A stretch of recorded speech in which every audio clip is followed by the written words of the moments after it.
The Galactic Council chamber was filled with representatives from 47 different species.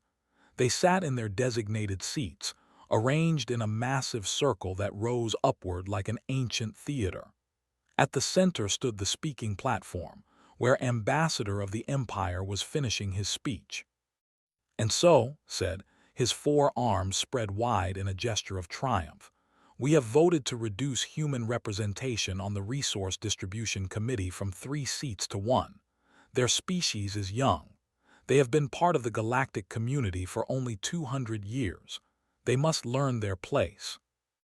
A wave of clicking sounds filled the chamber. This was how they showed approval.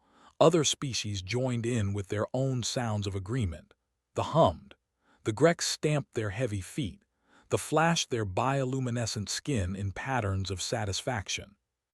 In the human section, Ambassador Sarah sat perfectly still. Her face showed nothing.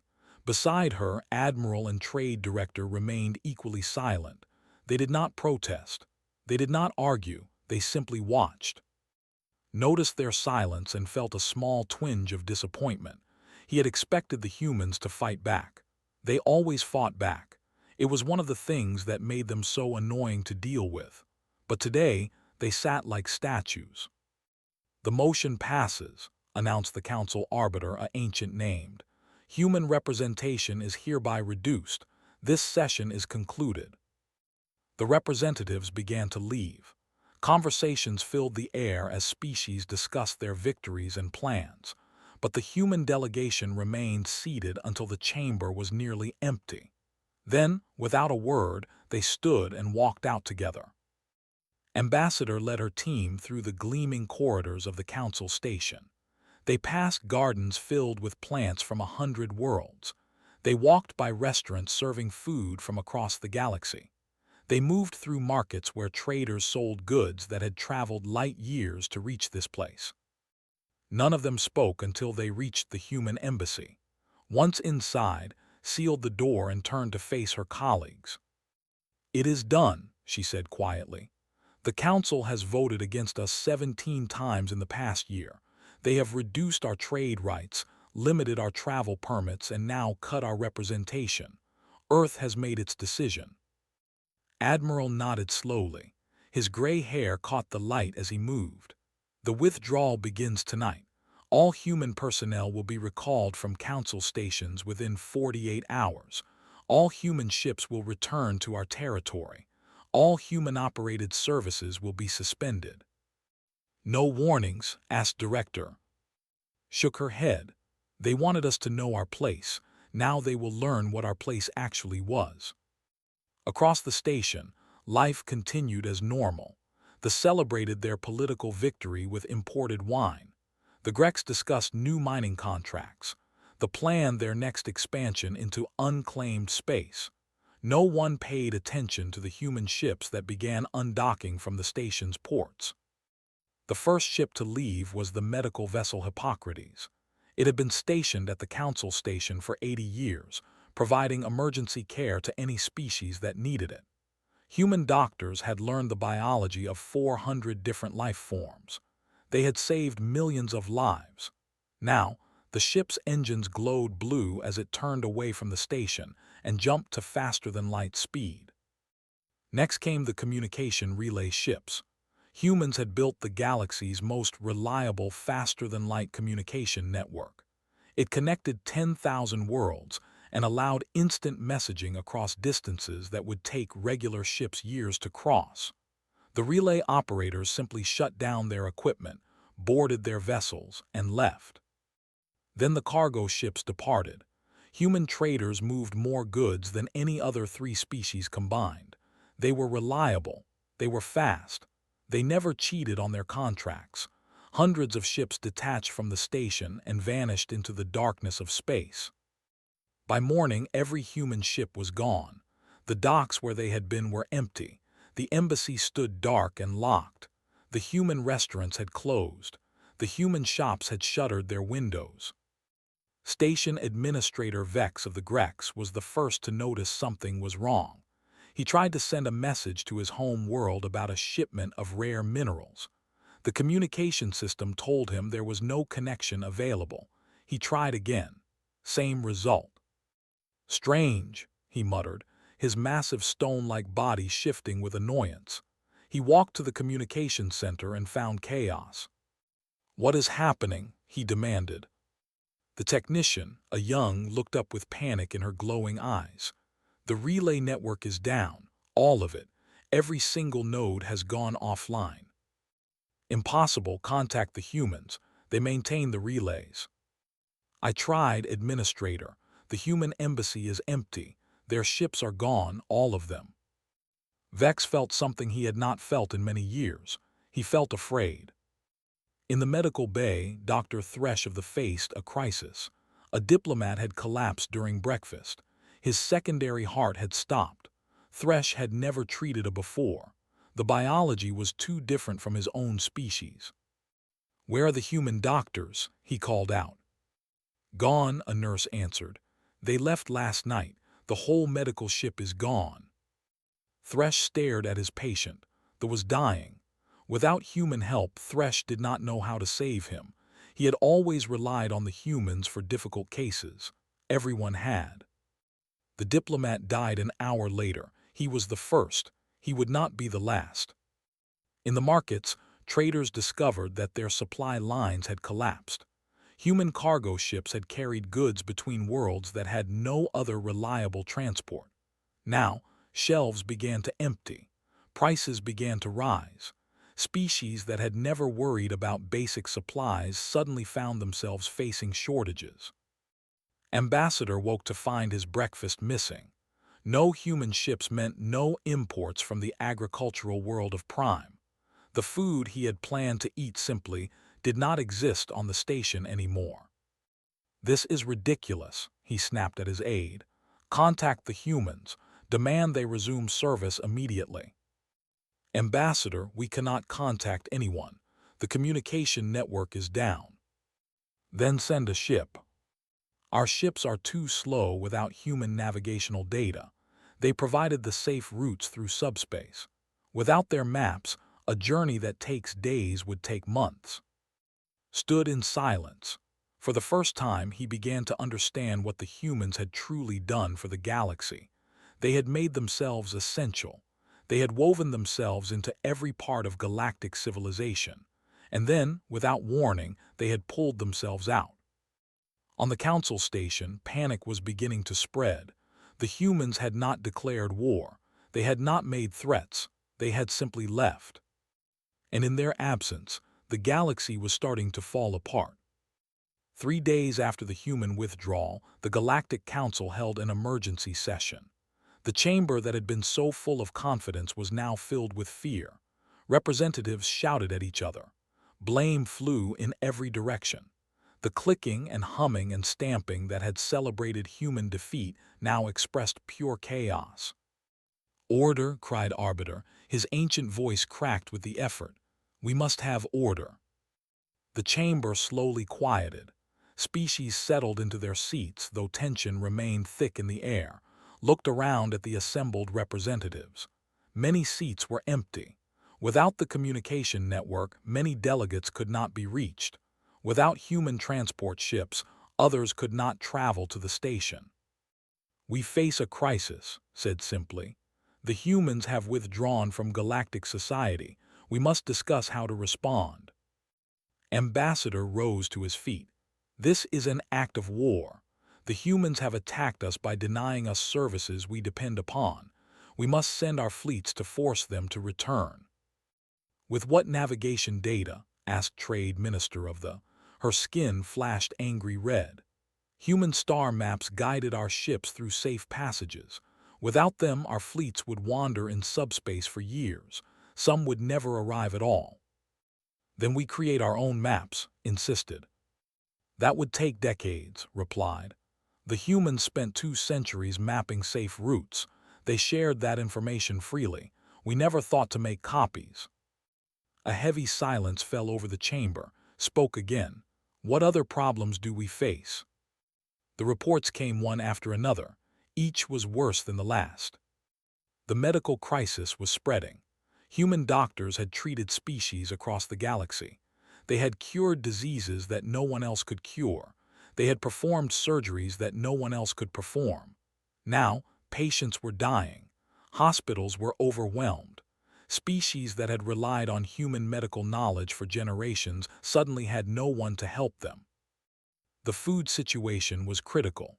Human agricultural ships had transported seeds, livestock, and crops between worlds. They had developed farming techniques that worked on 100 different planet types. Without them, many worlds faced starvation within months. The manufacturing sector was collapsing. Human engineers had designed factories that produced goods for the entire galaxy. They had created machines that no one else understood. When those machines broke down, there was no one to fix them. Even the station itself was failing. Human technicians had maintained life support systems, power generators, and waste recycling plants. They had done this work quietly, without complaint, for 200 years. Now, the systems were beginning to malfunction. "Why did no one learn how to do these things?" asked. His voice was tired. He already knew the answer. Representative of the Grecs spoke up. His stone body creaked as he shifted. Because the humans always did them. They were happy to help. They never asked for payment. They never demanded recognition. They just worked. "They were showing off," said dismissively, "trying to prove they belonged among us." "Were they?" asked, "or were they simply being kind?" Had no answer. Far from the council station, on a planet called New Geneva, the human leadership gathered. President sat at the head of a long table. Around her were the leaders of every major human nation and corporation. This was the first time in 50 years that all of them had agreed on anything. "The reports are coming in," said Admiral. He projected data onto a screen.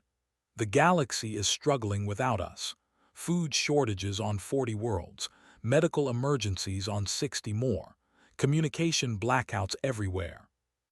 "Good," said Director, who had returned from her ambassadorial post.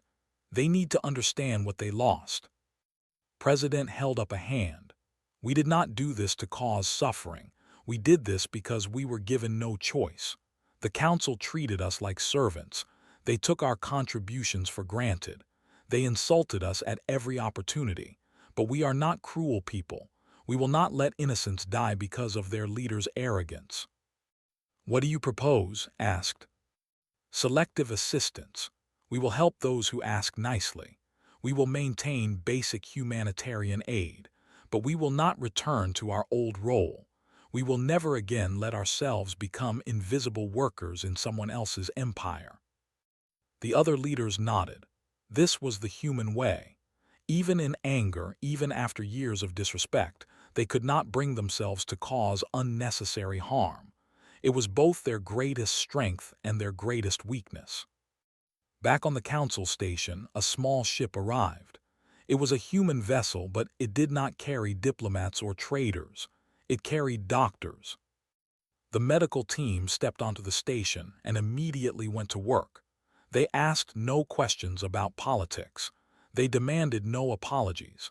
They simply began treating the sick and wounded who had been waiting for help. Dr. Thresh watched them with amazement. A human surgeon named Park had just saved a child's life. The surgery had taken 4 hours. Park had not stopped for rest or food. When it was done, she simply moved to the next patient. "Why?" Thresh asked her. "Your government, your people left. Why did you come back?" Park looked at him with tired eyes. "Because people needed help. That has always been enough reason for us." Thresh did not understand.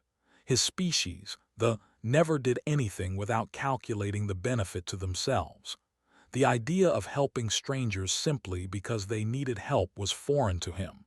But watching the human doctors work, he began to see something he had never noticed before. The humans had never been servants. They had never been showing off. They had simply been themselves. And being themselves meant helping others, even those who had been unkind to them. The medical team stayed for 3 days. They treated over 2,000 patients. They taught local doctors new techniques. They left behind supplies and instructions. Then they boarded their ship and departed. Arbiter called another council session. This time, the mood was different. The arrogance had faded.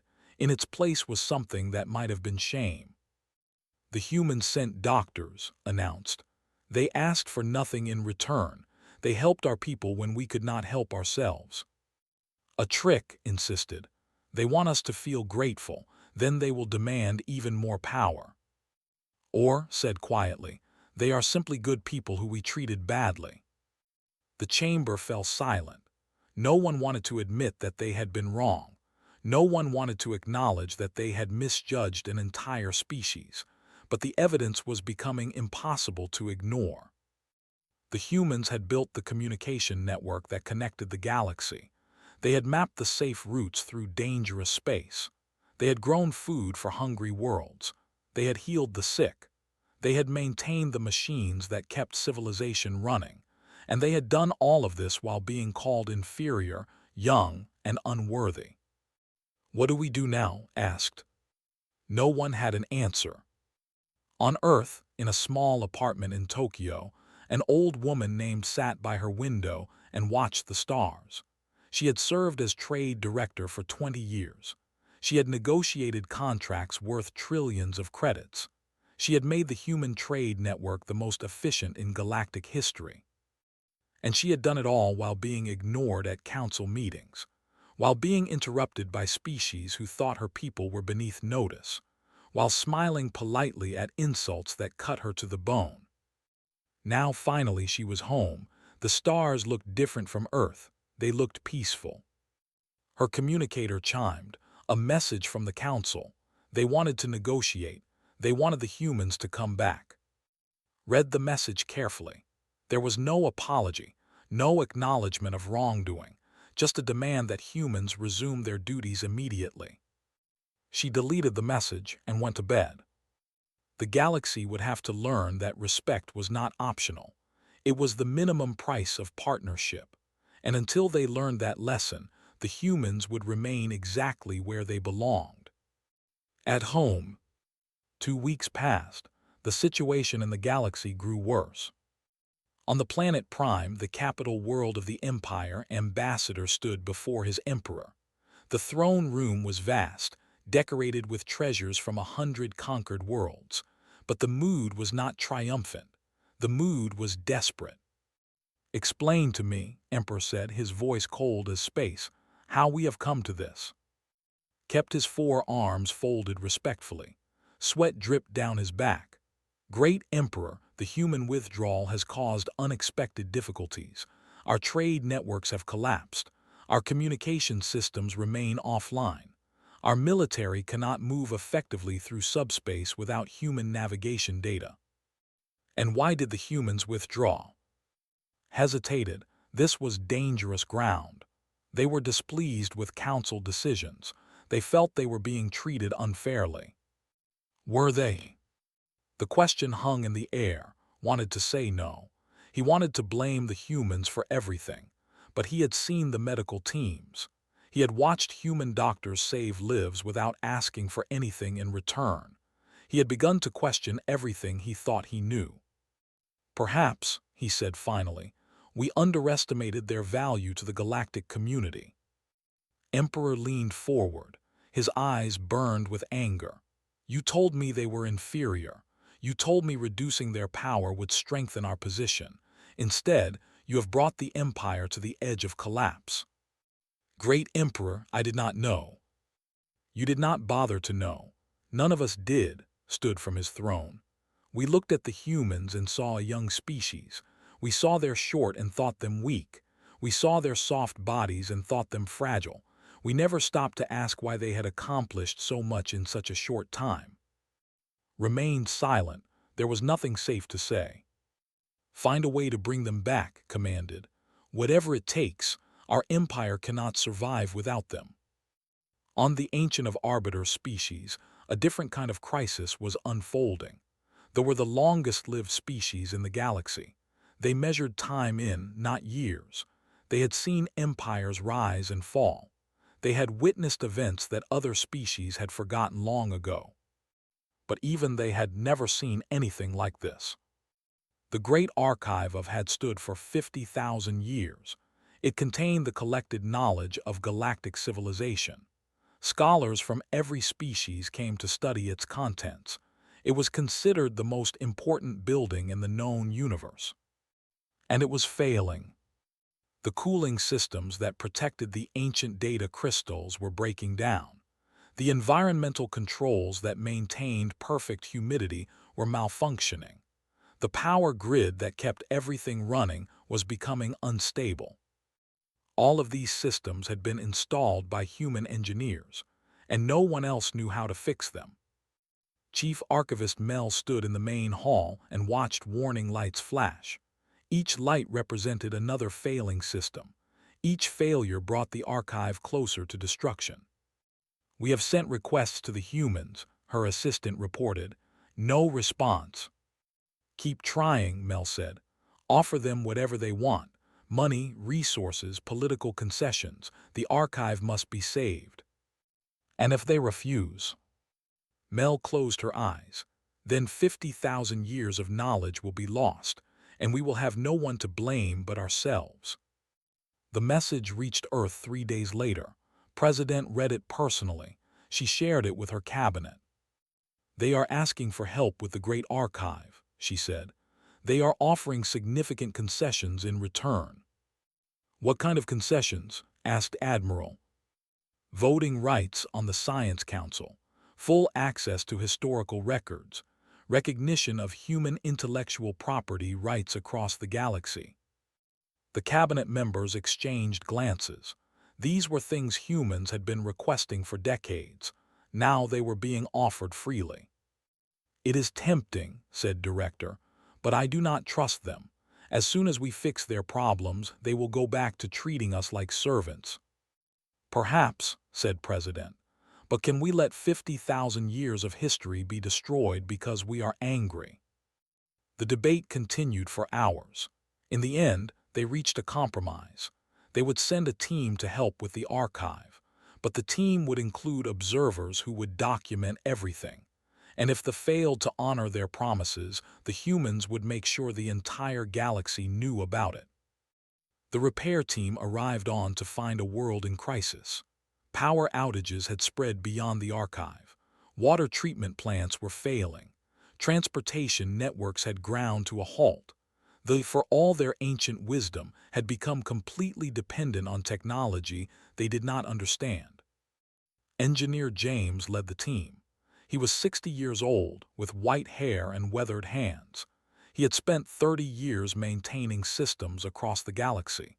He knew more about the archive's infrastructure than anyone alive. "This is bad," he said, surveying the damage. "Worse than I expected." Chief Archivist Mel stood beside him. Her ancient face showed deep worry. "Can you save it?" Studied the flickering lights. He ran calculations in his head. "Maybe, but it will take time, and I need to understand something first." "Anything." "Why did you let it get this bad? You had human maintenance teams here for a century. Why did you never learn how the systems worked?" Mel was silent for a long moment. When she spoke, her voice was soft. "Because we thought we did not need to. You humans were always here. You always fixed things. We assumed you always would be. You took us for granted." "Yes, we did." Mel looked at the failing lights. "We were fools." Nodded slowly. He had heard many explanations over the past weeks, many excuses, many justifications, but this was the first honest admission he had encountered. "Let me see what I can do," he said. The repair took 3 weeks, and his team worked around the clock. They replaced failing components. They rewrote corrupted software. They rebuilt systems that had been neglected for decades, and as they worked, they taught. Every day, held classes for technicians. He explained how the cooling systems functioned. He showed them how to maintain the power grid. He gave them the knowledge they needed to care for their own archive. "Why are you teaching us?" one student asked. "If we learn to do this ourselves, we will not need you anymore." smiled. That is exactly the point. We never wanted you to need us. We just wanted to help. If you can help yourselves now, that means we succeeded. The student stared at him in confusion. The concept was completely foreign to her. In society, knowledge was power. You did not share power with others. You hoarded it. You protected it. You used it to maintain control. But humans did not think that way. They shared freely. They taught openly. They wanted others to succeed, even if that success came at their own expense. It was the strangest thing the student had ever encountered. And somehow, it was also the most beautiful. When the repairs were complete, Archivist Mel held a ceremony to thank the human team. The entire government attended. It was the first time in recorded history that outsiders had been honored in such a way. "You have saved our heritage," Mel said, standing before and his crew. "You have given us back 50,000 years of history. We owe you a debt that can never be repaid." Shook his head. "We did not do it for payment. We did it because it was right. The archive belongs to everyone. Its loss would have hurt the entire galaxy. Even those who treated you badly. Even them." Looked out at the assembled leaders. "We are not like you. We do not keep score. We do not wait for others to earn our kindness. We simply try to do good wherever we can for whoever needs it." Mel bowed her ancient head. "Then you are better than us, and we have much to learn." The ceremony ended. The humans departed, but something had changed on. The people began to talk about what they had seen. They began to question old assumptions. They began to wonder if maybe, just maybe, they had been wrong about everything. And far away, on other worlds, similar conversations were beginning. The galaxy was slowly waking up to a truth it had ignored for 200 years. The humans had never been inferior. They had been the best of all. 1 month after the withdrawal, a new message arrived at Earth. It was from the species known for their honesty and careful thinking. Trade Minister had written it personally. The message was short and direct. "We were wrong, we are sorry, we would like to talk." President read the message 3 times. It was the first real apology the humans had received. The first acknowledgement that what had happened was not their fault. "Should we respond?" asked Director. "Yes," said, "invite her here to Earth." Raised an eyebrow. "No alien has ever visited Earth. We have always met others on neutral ground." "Then it is time for a change. If they want our trust, they need to see who we really are." Arrived 2 weeks later. Her ship landed in Geneva, where the old United Nations building had been preserved as a museum. A crowd gathered to watch the first non-human visitor step onto Earth soil. Was tall and slender, with skin that shifted colors based on her emotions. As she walked down the ramp, her skin glowed a soft blue. This meant uncertainty. She was nervous about what she might find. President waited at the bottom of the ramp. She extended her hand in the human gesture of greeting. "Welcome to Earth, Minister." Took the hand carefully. Human customs were strange to her, but she had studied them before coming. "Thank you for inviting me. I know this is unusual." "These are unusual times." Led through the streets of Geneva. They walked past old buildings made of stone and glass. They passed parks where children played.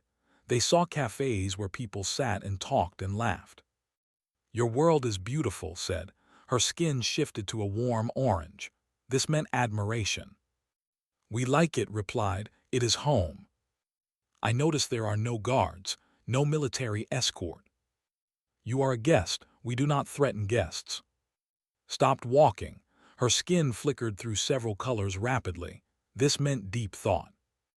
In culture, important visitors are always surrounded by soldiers. It shows respect through protection, but also it shows power. It reminds the visitor who is stronger. Nodded. "We understand, but we do not think that way. Protection can become a cage. Power can become a threat. We prefer to show respect through trust." "Trust?" "Yes, You are here alone, unarmed, on a world you do not know. We could do anything to you. Instead, we choose to walk with you through our city, show you our lives, and treat you as a friend. That is trust. Skin settled into a deep purple. This meant she was moved. Your species is very strange, President. We know. They continued walking, showed a hospital where doctors treated patients from every nation on Earth. She showed her a school where children learned about the galaxy. She showed her a laboratory where scientists worked on problems that would benefit all species. None of these places are restricted, observed. Anyone can enter, anyone can learn. Knowledge should be free, help should be free. We believe that what makes us stronger should be shared, not hoarded. But if you share your advantages, others will catch up to you. They will become your equals, perhaps your superiors. Smiled, good. Then they can help us with our problems just as we help them with theirs. That is not a threat, that is friendship. Stood in silence for a long time. Her skin cycled through colors as she processed everything she had seen and heard. Finally, she spoke. I came here with a proposal. My government wants to establish a new trade agreement with Earth, better terms than before, recognition of human contributions, a formal apology for past treatment. That is a generous offer. It is the minimum of what we owe you. Paused. But now that I am here, I realize the proposal is not enough.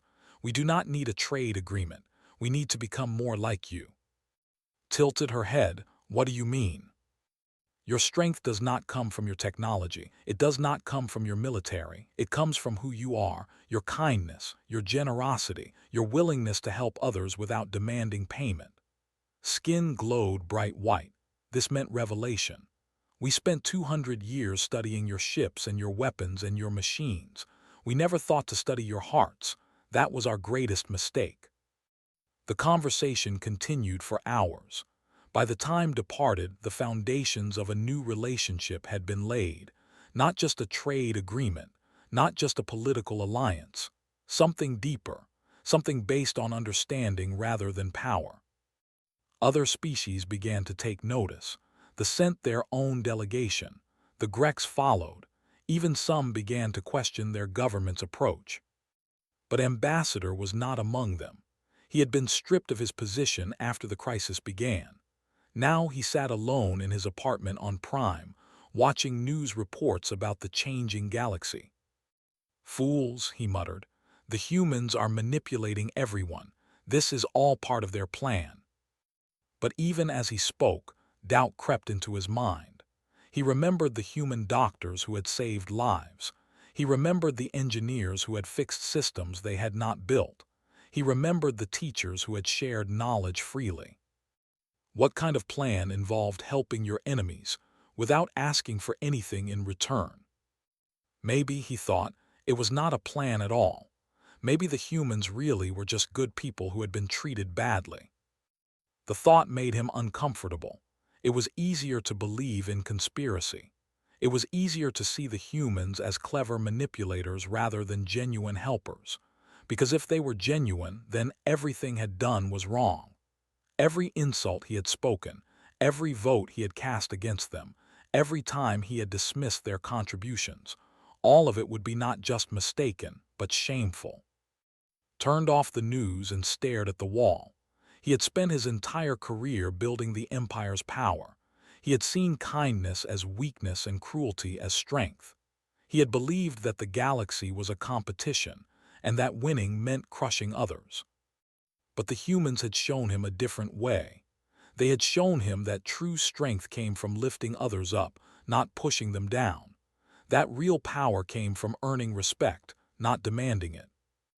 It was, he realized, too late for him to change. His reputation was destroyed. His career was over. But maybe it was not too late for his people. Maybe they could learn from human example. Maybe they could become better than they had been. He picked up his communicator and began to write. Not a demand, not a threat, just a simple letter to a human doctor he had met during the crisis. A letter asking how he might help, how he might make amends, how he might begin to undo some of the damage he had caused. It was a small step, but it was a beginning. And across the galaxy, thousands of similar steps were being taken. The humans had withdrawn in silence. Now, slowly, the galaxy was learning to welcome them back. Not as servants, not as inferiors, but as partners. As friends. As equals. 6 months after the withdrawal, the Galactic Council reconvened. The chamber looked different now. Empty seats had been filled. Communication networks had been restored. Trade routes were beginning to function again. But the biggest change was in the mood. The arrogance was gone. In its place was something new, something humble. Ambassador Sarah stood on the speaking platform. She wore the same simple blue suit she had worn on the day of the withdrawal. Her face was calm, her voice steady. Behind her, the new human delegation sat in their expanded section. They now had 12 seats instead of 3. 6 months ago, began humanity from galactic society. We left because we were tired of being dismissed. We left because we were tired of having our contributions ignored. We left because we were tired of being treated as less than what we are. The chamber was silent. No one clicked, no one hummed, no one stamped their feet. During our absence, many of you struggled. Systems failed. People suffered. Lives were lost. We regret that suffering. It was never our intention to cause harm, but we knew no other way to make you see the truth. Paused and looked around the chamber. Species that had once ignored her now watched with careful attention. The truth is simple. Every species in this galaxy has value. Every contribution matters. When you dismiss others, when you take them for granted, when you treat them as servants rather than partners, you weaken the bonds that hold civilization together. She stepped forward to the edge of the platform. We are here today because you invited us back, not with demands, not with threats, but with apologies, with acknowledgement, with respect. Allowed herself a small smile. That is all we ever wanted, to be seen, to be valued, to be treated as equals. Arbiter rose slowly from his ancient seat. His voice echoed through the chamber. Ambassador, on behalf of the Galactic Council, I offer humanity a formal apology for past mistreatment. We failed to recognize your contributions. We failed to appreciate your character. We were blind to your value, and our blindness nearly destroyed us all. Bowed his head. We ask for your forgiveness, and we ask for your partnership, not as servants, not as subordinates, but as equals among equals. Return the bow. Humanity accepts your apology, and we accept your offer of partnership. Let us move forward together, learning from our mistakes, building a better future for all species. The chamber erupted, not in conflict but in celebration. Species that had never agreed on anything now found themselves united in a common purpose. The galaxy had come to the edge of disaster, and it had pulled back, together. After the session ended, walked through the corridors of the council station. It felt different now. The species she passed nodded to her with respect. Conversations paused as she approached, not out of suspicion but out of acknowledgement. For the first time in 200 years, humans were being seen. Admiral met her at the dock where a human ship waited. How did it go? Better than I expected. They seem genuine, at least most of them do. And the rest? Shrugged. There will always be those who cling to old prejudices, but they are now the minority. The galaxy has changed. I can feel it. They boarded the ship together. Through the viewport, they could see the council station gleaming against the stars. Other ships moved around it, carrying representatives back to their home worlds. Soon, those representatives would share what they had learned. Stories would spread. Understanding would grow. On Prime, Trade Minister addressed her government. She told them about her visit to Earth. She described the kindness she had witnessed, the trust she had been shown, the lessons she had learned. Her skin glowed steady purple as she spoke. We must change, she concluded. Not because the humans demand it, not because we fear what will happen if we refuse, but because they have shown us a better way, a way of partnership instead of competition, a way of sharing instead of hoarding, a way of trust instead of suspicion. The government voted unanimously to adopt new policies. They would share their medical technology freely. They would offer aid to struggling worlds without demanding payment. They would treat every species as worthy of respect. On Chief Archivist Mel opened the Great Archive to all. For the first time in history, any being could access its knowledge without restriction. Scholars from across the galaxy arrived to study. They learned from the past. They prepared for the future. And they remembered the humans who had saved it all. On Prime, something even more remarkable happened. Emperor, the proud ruler of the empire, issued a public apology. He admitted that his people had been wrong. He acknowledged that their arrogance had nearly led to catastrophe. And he announced sweeping reforms designed to make the empire a better partner in galactic society. Not everyone approved. There were protests. There were objections, but there were also celebrations. Many had secretly admired the humans for years. Now, finally, they could say so openly. Former ambassador watched the reforms from his small apartment. He had been invited to advise on the new policies. It was a small role, but it was something. A chance to help repair what he had broken. A chance to prove that even old fools could learn new lessons. He accepted the invitation. A year after the withdrawal, humanity held its own celebration. On Earth, in New Geneva, President stood before a crowd of millions. Above her, the night sky blazed with stars. Among those stars were thousands of ships from dozens of species, come to honor the planet that had changed the galaxy. 1 year ago, said, we made a choice. We chose to leave behind a society that did not value us. It was a painful choice, a frightening choice. We did not know what would happen. We did not know if we would ever be welcome again. She looked up at the ships hovering above. But we did know one thing. We knew who we were. We knew that our value did not depend on others recognizing it. We knew that our kindness was not weakness. We knew that our generosity was not foolishness. We knew that being good was worth more than being powerful. The crowd cheered. The ships above flashed their lights in salute. Today, we stand together with the galaxy, not because they needed us, not because they could not survive without us, but because they finally understood us. They saw past our short and soft bodies. They looked into our hearts and found something worthy of respect. Raised her hand toward the stars. We are humanity. We are builders and healers and teachers. We give freely and ask for nothing. We help the weak and stand with the strong. We face the darkness without fear because we carry our own light. Her voice rose. And now the galaxy knows it too. They know that the smallest kindness can change worlds. They know that true power comes from lifting others up. They know that the measure of a species is not how much it can take, but how much it can give. She smiled, her eyes bright with tears of joy. Welcome to the new age, my friends, an age of partnership, an age of understanding, an age where every species, every world, every being matters equally. This is what we fought for. This is what we for. This is what we dreamed of for 200 years. President looked out at the crowd, at the ships, at the stars beyond. And it has finally come true.